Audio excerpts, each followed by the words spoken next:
Papa. You know Papa. Figuratively, he bites as hard as he can. Okay. And of course, when he puts his fangs into you, you certainly feel it. I think it pretty. Watch Johnny's bite.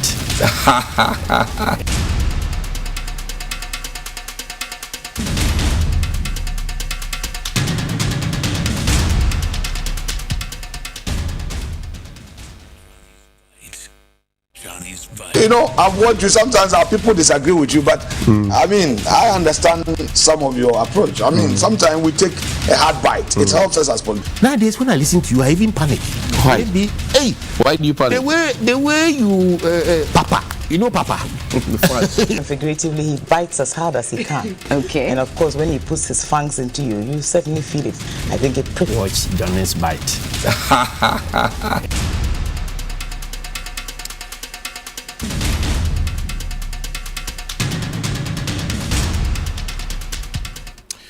Bismillahir Rahmanir Rahim. Alhamdulillah Rabbil Alamin, Hasbanallahu wa ni'mal wakeel. The Lord is my light and my salvation, whom shall I fear? And yea, though I walk through the valley of the shadow of death, I will fear no evil, for you art with me. Thy rod and thy staff, they comfort me. Thou preparest a table before me in the presence of my enemies. You anoint my head with oil, my cup runneth over. And surely goodness and mercy shall follow me all the days of my life. And I will dwell in the house of the Lord forever and ever. Amen. Assalamu alaikum. It's Friday. Welcome to Johnny's Bite. It's a few days, 2 days after the Eid, and we're all in a very, very happy mood. Pray for Ghana when you go to the mosque to them. Pray for our leaders, that some of the very terrible decisions that they take, willingly or unwillingly, knowingly or unknowingly, God himself will renew their minds. Because sometimes you just don't understand some of the decisions that are taken. We'll get into the issues, but I want to also specially invite you tonight to the 3FM Corporate Connect event happening at the Gold Coast Restaurant in Accra. It is next to the Accra Tourist Information Center, and you won't waste your Friday night if you join us there. The 3FM Corporate Connect is important that you do. And if you're a vendor and you haven't already signed on for the 3FM Baby Fair, which will happen on the 7th, 8th, and 9th of July at the Marina Mall, then you're getting late because the slots are being filled up. So you want to come in to 3FM 92.7, the Baby Fair, and let's connect with you so that we can all mutually benefit and then also get some benefit from the seminars that will happen. Tomorrow will be Republic Day. Tomorrow, 1st July, will be Republic Day. It's the day Ghana would say that it gained its sovereignty. And the National Cadet Corps Ghana, of which I'm a very, very proud member, will have the regular parades that we have at the Black Star Square tomorrow, under the auspices of the Office of the Chief of Staff, in collaboration with the National Youth Authority, the Ministry of Education, the Ghana Education Service, the National Cadet Corps Ghana, led by Coordinator General Nicholas Amatefu, will converge there. We're instilling discipline, patriotism, a sense of nationality, nationhood, and all of that in the children. So you want to join at the Black Star Square, 7 a.m. sharp. But as an aftermath or a sequel to what happened at Asin North, I want to bring this to your attention. Maybe the police would have to add this to the list of the things that they are investigating. Number one, fake police. And then let's do this very, very fast. We don't have too much time. Number one, fake police. There was somebody who was arrested in Asin North for being a fake police. He wore a police uniform.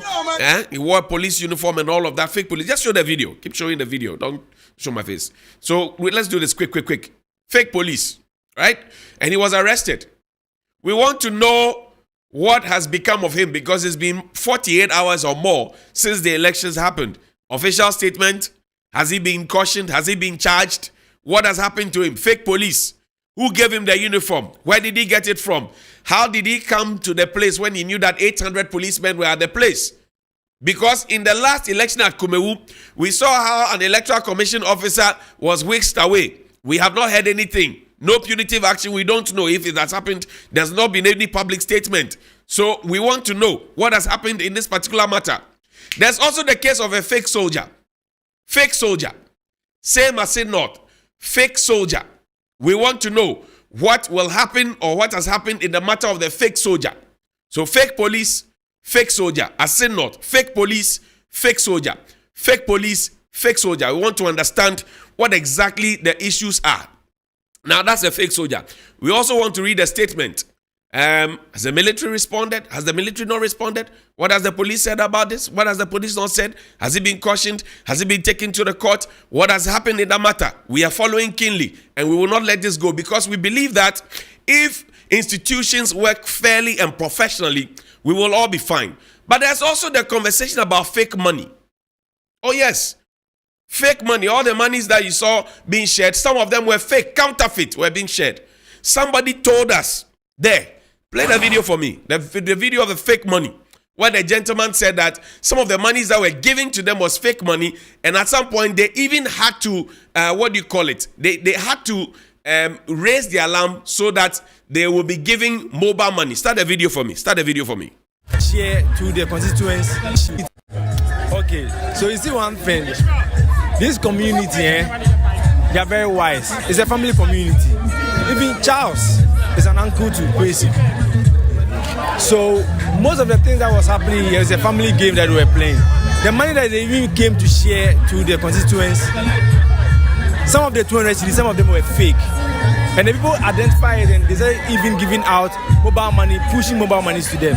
And it's a family game that we were playing here. So they tried to prove to the MPPs that you are not a fool to be disgracing our uncle. That was why Kwame Yogot came out, was so pissed off to Bawumia, telling him that he should stop all those kind of... So there was fake money, according to this audio, and Komla Kluche spoke to the gentleman in the crowd. Fake money. It should be one of the things that the police should be investigating. Was there really fake money? We have not finished asking the questions where the monies came from. Because we say we are broke, we are poor, yet we have money to splash. 200 Ghana cedi notes, and somebody is alleging that the monies were fake. So that mobile money was sent to some people. We want an investigation into that.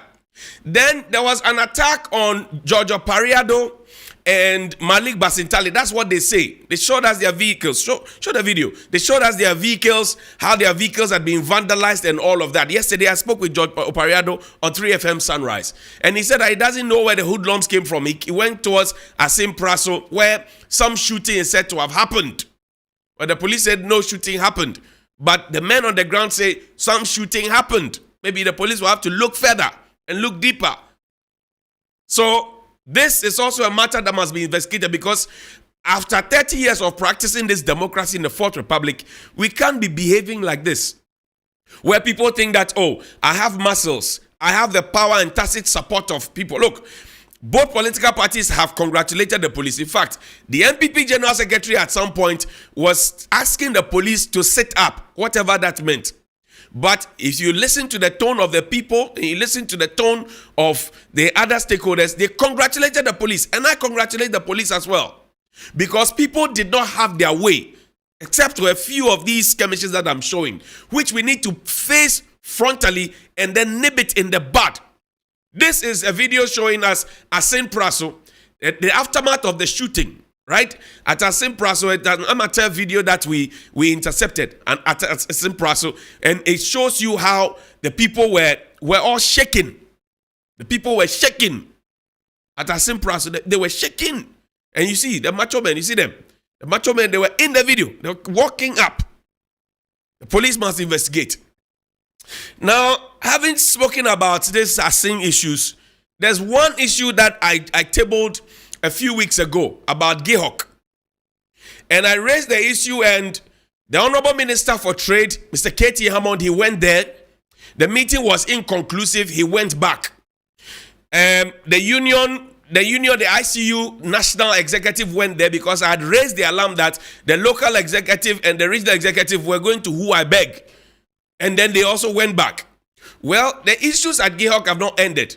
And I told you all that information I had was in the past. This is fresh information that I've intercepted. It's a letter dated the 27th of June, 2023. This time it is on a letterhead. Mind you, the last letter I showed you was an invitation to a certain investigative committee. Show the letter, please. Was an investigation to a certain invitation to a certain investigative committee, which was not on the letterhead. But this particular one is on the letterhead. And it is dated the 27th of June, right? You can see the details there. It says, dear Mr. I blacked out the name. Production Department, GDCL Accra, dear Mr. So, proceed on leave. Now, under what circumstances does one proceed on leave? Must one not ask or request for the leave, the labor law at 651? Or if the person is to proceed on leave prior to retirement, that's a different matter. It says proceed on leave. Management wishes to inform you to proceed immediately on your annual leave effective 29 June 2023.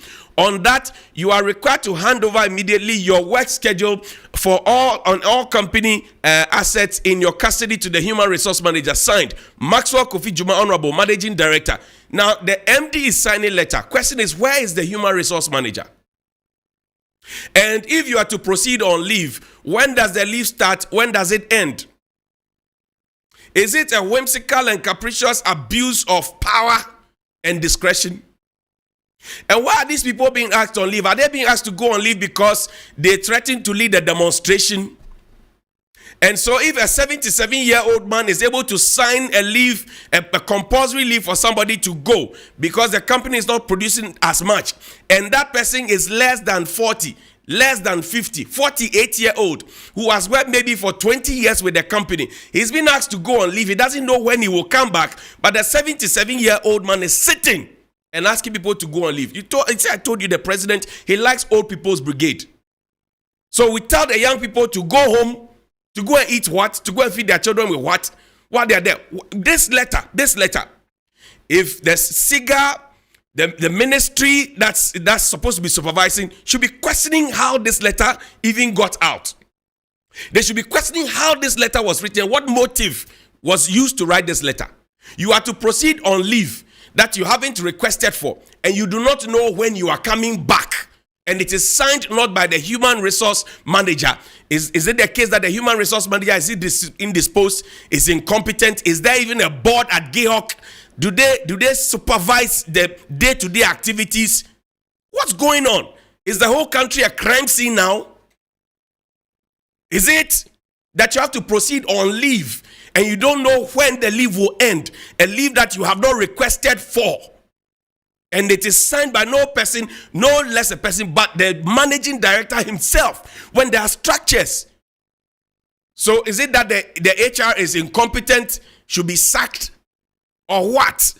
What's going on? And the union leaders at GEHOC, they are being suppressed. I told the minister, when you go there, Mr. K.T. Hammond, don't talk just to the management and to the board. Talk to the staff. Hear the real stories on the ground, not the polished stories. Talk to the staff. SIGA, when you go there, talk to the staff. And this is where you expect the Office of the Special Prosecutor to go to GEHOC. Because I've showed you procurement issues. I've showed you bottles that have been left at the mercy of the weather. I've showed you all manner of things. The rot that's happening there. I've showed you how monies tier 2, tier 3 that have been in arrears for a long time. I've showed you how SNIT had been defaulted. I've showed you how GRA was owed. Well, I understand that Metropolitan has been paid 6 months of the tier 3, but tier 2, nothing has been paid. I've showed you all of these things. The investigative bodies are watching. Nobody's going there. And the man keeps saying nothing will happen to him. Nobody can do anything. Now he's asking people to proceed on leave that they didn't ask for, and they don't know when they are coming back. Literally, you are sacking them. You know me so? Are we living in an animal kingdom? And what is the president saying? The president appointed him. What's the president saying? And I don't want anybody to call me. Because this one, if it happens to you, you will not be happy. Good morning. Papa. You know Papa. Integrated.